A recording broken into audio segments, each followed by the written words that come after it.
पाकिस्तान और West Indies के दरमियान टेस्ट सीरीज़ ख़त्म होने के बाद आज पहला टी20 मैच खेला गया। मैच शुरू होते ही बाबर आजम तो पहली गेंद पर आउट हो गए, लेकिन मोहम्मद रिजवान और फ़खर जमान की जोड़ी ने आज वेस्ट इंडीज़ की पूरी टीम को तहस नहस कर दिया। फ़खर जमान की शानदार निफ्ट सेंचुरी ने पाकिस्तान को पहला मैच जितवा कर रख दिया, जिसके बाद वेस्ट इंडीज़ी बॉलर भी रोने लगा कि हमें फ़खर जमान ने एक ही ओवर में 4 लंबे लंबे छक्के लगाकर हमसे मैच भी जीत लिया। पहले टेस्ट सीरीज़ बराबर की और अब टी20 सीरीज़ भी जीतने वाला है पाकिस्तान। यहाँ पर पाकिस्तान की जीत और फ़खर जमान की शानदार नेफ्ट सेंचुरी आपको दिखाती हैं। उससे पहले वीडियो को लाइक करें, कमेंट्स में पाकिस्तान की जीत, फ़खर जमान के छक्के और बैटिंग के बारे में अपनी राय लाजमी दें।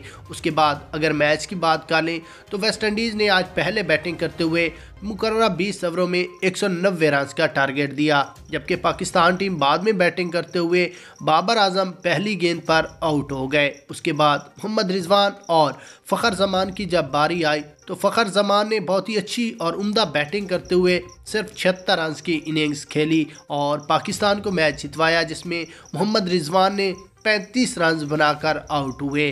पाकिस्तान ने 190 रन का टारगेट सिर्फ 19 ओवरों में कंप्लीट किया।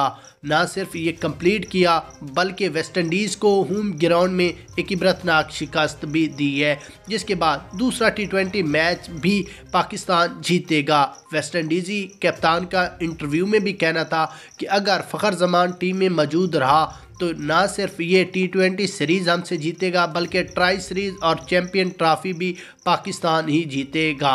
इसलिए फ़खर जमान को टीम से बाहर करना चाहिए। फ़खर जमान की बैटिंग और पाकिस्तान की जीत आपको कैसी लगी है?